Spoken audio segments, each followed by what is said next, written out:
کے سامنے رکھیں. اگر یہ کیسز غلط دائر ہوئے ہیں تو پھر نیب کو کیسز واپس لینا چاہیے. اعظم نذیر تاڑر نے اس کے جواب میں ریمارکس دیتے ہوئے کہا تھا کہ ہائے اس زود پشیماں کا پشیماں ہونا.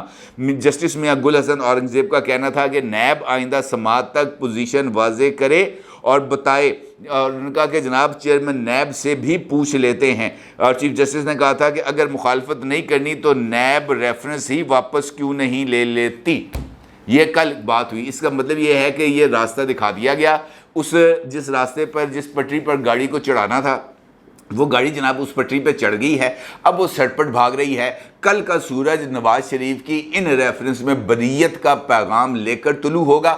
یہ ممکن ہے کہ کل ہی ان ریفرنسز کو نپٹا دیا جائے, ردی کی ٹوکری میں ڈال دیا جائے نیب کی طرف سے کارروائی کو آگے نہ بڑھانے کے اعلان پر, اور اس اعتراف پر کہ نواز شریف کے یہ بیان, نواز شریف کے خلاف جو ریفرنس ہیں وہ غلط دائر کیے گئے تھے. اس کا مطلب ہے یہ کھیل یہاں پہ ختم ہو جائے گا اور نواز شریف کے اوپر جو سزا یافتہ ہونے کا الزام ہے وہ دھل جائے گا. لیکن یہاں پر ایک سوال ہے, اور وہ سوال بہت ہی زیادہ اہمیت کا حامل ہے کہ کیا اسلام آباد ہائی کورٹ کو یہ سوال نہیں پوچھنا چاہیے تھا نیب سے کہ یہ ریفرنس کس کے حکم پر دائر کیا گیا؟ اگر نیب یہ کہہ دیتی ہے کہ جناب یہ پولیٹیکلی موٹیویٹڈ ہے تو پھر ان کو اس بارے میں ضرور آگاہ کرنا چاہیے. اور سابق جو چیئرمین نیب تھے قمر زمان صاحب, ان کو طلب کرنا چاہیے, ان سے پوچھنا چاہیے کہ تم کو کس نے کہا تھا یہ ریفرنسز فائل کرنے کا. وہ آپ کو پتہ کیا جواب دیں گے؟ وہ کہیں گے کہ پاناما کیس کی جو ججمنٹ تھی اس میں جو 5 رکنی بینچ تھا اس نے اپنے آرڈر کے اندر یہ بات لکھی تھی کہ جناب یہ ریفرنسز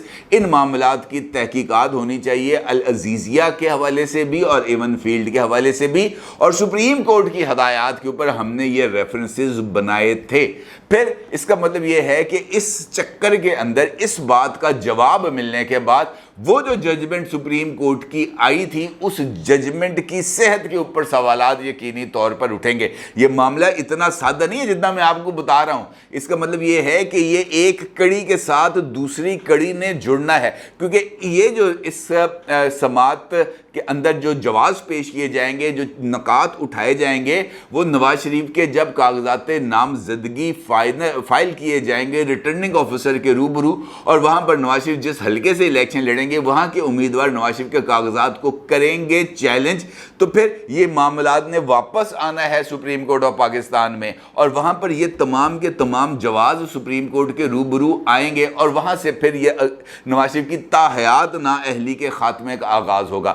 اب پبلکلی اگر معذرت کر لی جاتی ہے عدالت کے روبرو نیب کی طرف سے کہ جناب ہماری طرف سے یہ جو ریفرنس ہیں یہ غلط فائل کیے گئے, ہم ان ریفرنسز کو آگے چلانے میں کسی طور پر سنجیدہ نہیں ہے, تو یہ یقینی طور پر مسلم لیگ نون کے لیے ایک بہت بڑی فتح ہوگی, کوئی دو رائے نہیں ہے. لیکن اس کے اوپر بھی سوالات اٹھیں گے. یہ ممکن نہیں ہے کہ سوالات نہ اٹھیں, کیونکہ نواز شریف کی وطن واپسی کے بعد جس طریقے سے جس تیز رفتاری کے ساتھ جو ادارے ہیں وہ رسپونڈ کر رہے ہیں, انہوں نے تو نیوٹن کا 3rd لا جو ہے اس کو بھی بالکل ہی ردی کی ٹوکری میں پھینک دیا نا. وہ کہتا ہے every action has reaction. اب نیوٹن نے تو یہ بات کہی تھی کہ every action has reaction, لیکن یہاں پر تو ایکشن سے پہلے ہی ری ایکشن آئی جا رہے ہیں. یہاں پر تو ابھی اپیلوں کی جاتی ہے اور عدالت خود یہ بات کہہ رہی ہوتی ہے کہ اس راستے پر چلیں, اس راستے پر چلتے ہوئے آپ نواز شریف صاحب کو فیض یاب کر سکتے ہیں. اور ان کے دکھائے ہوئے راستے پر نیب نے پہلے چلتے ہوئے بھی نواز شریف کے خلاف ریفرنس فائل کیے تھے, اور اب بھی عدالت کے بتائے ہوئے راستے پر چلتے ہوئے نواز شریف کو ریلیف ملے گا, تاکہ مسلم لیگ نون جو ہے انتخابی مہم کے دوران ٹی وی مباحثوں میں بیٹھے ہوئے اس بات کا بڑے ٹھوک بجا کر یہ بات کہہ سکے کہ جناب ہمیں تو جو ریلیف ہے وہ میرٹ پر ملا ہے, اس سے ہٹ کر نہیں ملا, عدالتوں کے کہنے پہ ریلیف ملا ہے, عدالتوں نے ریلیف دیا ہے. اور یہ معاملہ میرا یہ خیال ہے کہ کچھ زیادہ آگے بڑھے گا, اور اس کے نتیجے میں یہ جو پولیٹیکل ماحول ہے اس کے اندر بھی بہت ہی زیادہ تیزی آنے کے امکانات پائے جاتے ہیں. کل نواز شریف صاحب کی یہ جو پیشی ہے اس نے ہونا ہے, طے ہوگی یہ بات. اور کل نیب کی طرف سے جو بات میں نے آپ کو بتائی, جو اجلاس ہوا ہے اور بڑا طویل اجلاس ہوا ہے, اس کے اندر تمام ایسپیکٹس پر غور کیا گیا ہے. اس اجلاس میں بتایا گیا ہے کہ نواز شریف صاحب کے خلاف ریفرنسز کی پوزیشن کیا ہے. اگر نیب ریفرنسز واپس نہیں لیتی تو اس کا کیا جو ہے انجام ہو سکتا ہے، اس کا کیا نتیجہ نکل سکتا ہے۔ نیب اگر اپیلوں کی مخالفت نہیں کرتی جس کا وہ اعلان کر چکی ہے تو پھر اس کے بعد کی سچویشن کیا ہوگی؟ اگر نیب ریفرنسز واپس لینے کا فیصلہ کرتی ہے اور عدالت کو اس بات سے آگاہ کرتی ہے تو عدالت کا رسپانس کیا ہو سکتا ہے؟ کتنے دیر کے اندر یہ ریفرنسز کی واپسی ہو سکتی ہے؟ نواز شریف کے جو ہے ان ریفرنسز کی واپسی کے بعد نیب کی جو ساکھ ہے اس کے اوپر ہر ایک ایسپیکٹ کے اوپر اس پر بات ہوئی ہے، مختلف قانونی حوالوں کا ذکر کیا گیا ہے، مختلف جو نظائر ہیں عدالتی نظائر ان سے نیب کے چیئرمین کو آگاہ کیا گیا ہے، اور اس کے بعد حتمی فیصلہ یہ کیا گیا ہے کہ جناب ہم نے اس معاملے میں کانٹیسٹ نہیں کرنا، ہم اپنی غلطی کو تسلیم کرتے ہوئے اور نیب آرڈیننس کے تحت دی جانے والی پروویژنز کا فائدہ اٹھاتے ہوئے اپنا استحقاق استعمال کرتے ہوئے ان ریفرنسز کو واپس لینے کا فیصلہ کریں گے۔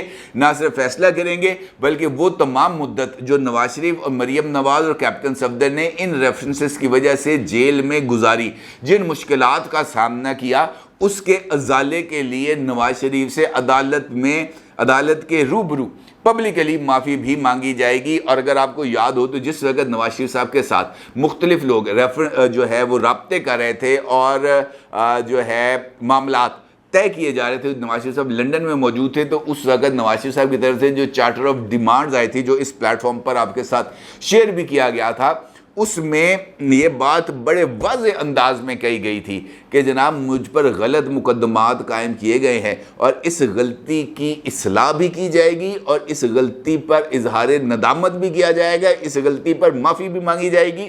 اور اس کے اوپر اسٹیبلشمنٹ نے حامی بھری تھی اور انہوں نے کہا تھا کہ جناب ہم ایسا ہی کریں گے۔ اس کا مطلب یہ ہے کہ یہ ماضی میں ہونے والی جو گفتگو جو طے پائی تھی یہ اسی کی کنٹینیوٹی ہے اس دور میں بھی۔ اس کا مطلب یہ ہے کہ وہ نواز شریف کا جو مطالبہ کیا گیا تھا اس وقت کی اسٹیبلشمنٹ کے ساتھ اس مطالبے کو لیٹر اینڈ اسپرٹ میں لفظ بلفظ اس کے اوپر عمل درآمد کیا جا رہا ہے۔ نواز شریف کے خلاف مقدمات کو غلطی بھی تعبیر کیا جائے گا، غلطی تسلیم بھی کیا جائے گا، اس غلطی کا ازالہ بھی کیا جائے گا اور نواز شریف صاحب سے معافی بھی مانگی جائے گی۔ نواز شریف صاحب کے لیے اللہ تعالیٰ نے، میرا خیال ہے کہ عروج لکھ دیا ہے اور اس طرح لگ رہا ہے کہ نواز شریف کے ایک مرتبہ پھر مسند اقتدار پر بیٹھنے میں کوئی رکاوٹ نہیں ہے۔ اور یہ اس میں کوئی ڈھکی چھپی بات نہیں ہے، نواز شریف نے جس وقت لینڈ کیا تھا اس وقت سے لے کر اب تک ہر ایک ایونٹ، ہر ایک جو اشارہ ہے وہ یہی ثابت کر رہا ہے کہ اس ملک میں اگلے وزیر اعظم نواز شریف ہوں گے، ان کے علاوہ اور کوئی وزیر اعظم نہیں ہوگا، اور راستے میں جو تمام آئینی قانونی پیچیدگیاں تھیں وہ اس طرح چٹکی بجاتے ہوئے دور ہو جائیں گی۔ کل کا دن اس بات کو ثابت کرے گا۔ اپنی رائے کا ضرور اظہار کیجیے گا۔ آپ کا بہت شکریہ۔ اللہ حافظ۔